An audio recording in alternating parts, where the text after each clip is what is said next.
नमस्कार, हिमाचल बुलेटिन में आपका स्वागत है। कोरोना के खिलाफ जीतेंगे हम यह लड़ाई, टीका लगवाने में ही है सबकी भलाई। 18 वर्ष से अधिक आयु के व्यक्ति टीकाकरण के लिए पंजीकरण करवाएं। पंजीकरण के लिए www.cowin.gov.in अथवा selfregistration.cowin.gov.in पर लॉग इन कर अपना मोबाइल नंबर दर्ज करें। मोबाइल पर प्राप्त ओटीपी नंबर दर्ज करें और सत्यापित करें। फॉर्म के अनुसार विवरण भरें और स्वयं को पंजीकृत करें। टीकाकरण के उपरांत भी 3 बहुमूल्य नियम अवश्य अपनाएं। हमेशा मास्क पहनें, अपने हाथ साबुन और पानी से नियमित तौर पर अच्छी तरह धोएं, दूसरों से उचित दूरी बनाकर रखें। अब पेश है आज के समाचार। मुख्यमंत्री श्री जयराम ठाकुर ने आज शिमला में दैनिक जागरण समाचार पत्र समूह द्वारा आयोजित सर्वधर्म प्रार्थना सभा में भाग लिया। इस अवसर पर उन्होंने कहा कि कोरोना महामारी ने विश्व पर प्रतिकूल प्रभाव डाला है तथा इस वायरस के कारण लाखों लोगों की मृत्यु हुई है। हिमाचल प्रदेश में भी कोरोना वायरस ने हजारों परिवारों को प्रभावित किया है। मुख्यमंत्री ने कहा, कोरोना के कारण पूरे देश भर में जो बहुत बड़ी संख्या में लोगों की जान गई है, उसके लिए श्रद्धांजलि अर्पित करने के लिए दैनिक जागरण की ओर से पूरे देश भर में एक कार्यक्रम आयोजित किया गया। और मैं भी अपनी ओर से सभी ऐसे लोग जो कोरोना के कारण अपना जीवन खो गए, उनकी आत्मा के लिए शांति की प्रार्थना करता हूँ और ईश्वर करे शक्ति मिले उनके परिवार वालों को, उनके सगे संबंधियों को, ताकि इस दुख को वो सहन कर सकें और उनकी आत्मा की शांति के लिए प्रार्थना करता हूँ। और दैनिक जागरण का आभार व्यक्त करता हूँ कि जिन्होंने इस प्रकार से सर्वधर्म एक प्रार्थना आयोजित करने के लिए निर्धारित किया पूरे देश भर में, और जिससे पूरे जितने भी कोविड के कारण जिनकी मृत्यु हुई है, उनकी आत्मा को शांति मिल सके। मुख्यमंत्री श्री जयराम ठाकुर को निर्वासित तिब्बती सरकार की शिमला में मुख्य प्रतिनिधि अधिकारी तेंजिन नावांग ने प्रेसिडेंट श्री पेम्पा सेरिंग की ओर से एक पत्र प्रस्तुत किया। पत्र के माध्यम से निर्वासित तिब्बती सरकार के प्रेसिडेंट ने प्रदेश सरकार द्वारा प्रदान किए गए सहयोग के लिए मुख्यमंत्री का आभार व्यक्त किया। आज शिमला में इलेक्ट्रॉनिक मीडिया के प्रतिनिधियों के साथ बातचीत करते हुए मुख्यमंत्री श्री जयराम ठाकुर ने कहा कि प्रदेश में आने वाले लोगों की सुविधा के लिए सरकार ने राज्य में प्रवेश करने के लिए आरटी-पीसीआर आवश्यकता की शर्त को हटा दिया है, लेकिन साथ ही कोरोना संक्रमण को फैलने से रोकने के लिए सरकार द्वारा निर्धारित मानदंडों का उल्लंघन करने की किसी को अनुमति नहीं दी गई है।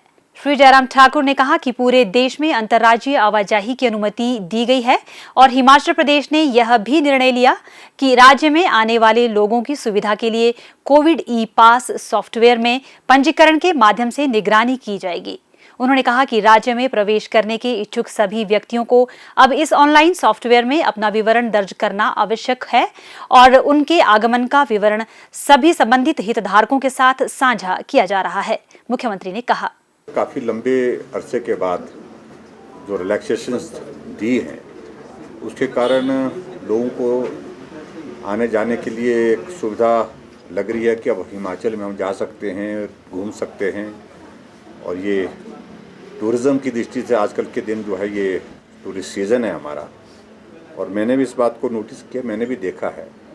एक तो हमने प्रशासन को इस बात के लिए कहा कि कहीं भी क्राउडिंग नहीं होनी चाहिए, सोशल डिस्टेंसिंग मेंटेन्ड रहे, ये बहुत आवश्यक है।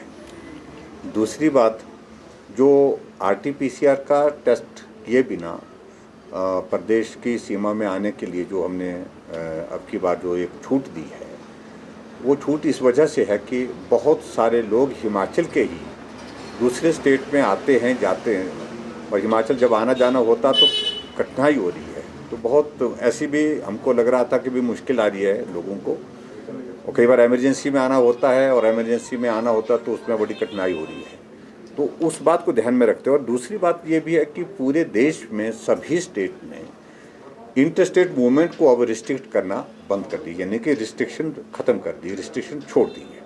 तो ऐसे में हम यहाँ पर रखें, और पूरे देश भर में कोविड के नंबर में काफ़ी गिरावट भी आई है। इन सारी बातों को ध्यान में रखते हमने ये निर्णय लिया है। अब इसका मॉनिटर करने का मैकेनिज्म डेवलप कर रहे हैं। जो भी टूरिस्ट आ रहे हैं उनको हमने होटलियर्स को बड़ा स्पष्ट कहा है कि वो इंश्योर करेंगे कि वो जो SOP है उसका पालन हो। टूरिस्ट जो भी आए वो मास्क पहन करके और उसके बाद सारी चीज़ों को लेकर के जो SOP का पालन में सहयोग करेगा। कोविड-19 टीकाकरण से संबंधित एक प्रश्न के उत्तर में मुख्यमंत्री ने कहा, वैक्सीनेशन एक बहुत नेशनल लेवल पर एक बहुत बड़ा एक कैंपेन चला है और बड़े युद्ध स्तर पर हो रहा है और हमारी कोशिश भी है। हिमाचल प्रदेश इसमें पहले से ही बेहतर कर रहा है।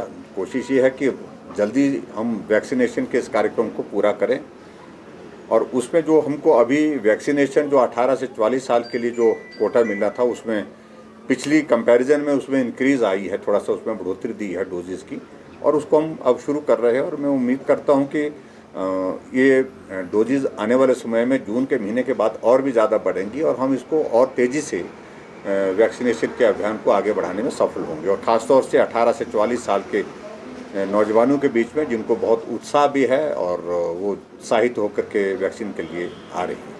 देहरा विधानसभा क्षेत्र के विधायक श्री होशियार सिंह ने देहरा में हिमाचल प्रदेश केंद्रीय विश्वविद्यालय का दक्षिणी परिसर स्थापित करने के लिए देहरा में 81.796 हेक्टेयर वन भूमि स्थानांतरित करने के लिए मुख्यमंत्री श्री जयराम ठाकुर का आभार व्यक्त किया। श्री होशियार सिंह ने कहा कि श्री जयराम ठाकुर ने इस मामले को समय समय पर केंद्र सरकार के समक्ष प्रस्तुत किया, जिसके कारण यह भूमि हिमाचल प्रदेश केंद्रीय विश्वविद्यालय के रजिस्ट्रार को स्थानांतरित की गई है। मुख्यमंत्री श्री जयराम ठाकुर ने कांग्रेस पार्टी के प्रदेश अध्यक्ष श्री कुलदीप सिंह राठौर की माता श्रीमती मलकी देवी के निधन पर शोक व्यक्त किया। मुख्यमंत्री ने ईश्वर से दिवंगत आत्मा की शांति और शोक संतप्त परिजनों को इस असहनीय दुख को सहन करने की शक्ति प्रदान करने की प्रार्थना की। स्वास्थ्य एवं परिवार कल्याण विभाग द्वारा दोपहर 2 बजे जारी बुलेटिन के अनुसार प्रदेश में कोरोना संक्रमण की जांच के लिए आज 1365 लोगों के सैंपल लिए गए, जिनमें से 269 लोगों की रिपोर्ट नेगेटिव पाई गई है, जबकि 1095 लोगों की रिपोर्ट आना बाकी है। अभी तक 21,61,048 लोगों की जांच की जा चुकी है, जिनमें से 19,61,119 सैंपल की जांच नेगेटिव पाई गई है। प्रदेश में कुल 1,98,583 लोगों में कोरोना वायरस के संक्रमण की पुष्टि हुई है, जिनमें से 1,91,025 लोग इस बीमारी से ठीक हो चुके हैं और 4,158 व्यक्ति उपचाराधीन है। हिमाचल बुलेटिन देखने के लिए सब्सक्राइब करें YouTube channel DPR Himachal, follow करें ट्विटर @DPRHP, लाइक करें Facebook page information and public relations department Himachal Pradesh, visit करें वेबसाइट www.himachalpr.gov.in। इस अंक में इतना ही। कल फिर होगी मुलाकात। दीजिए इजाजत। नमस्कार।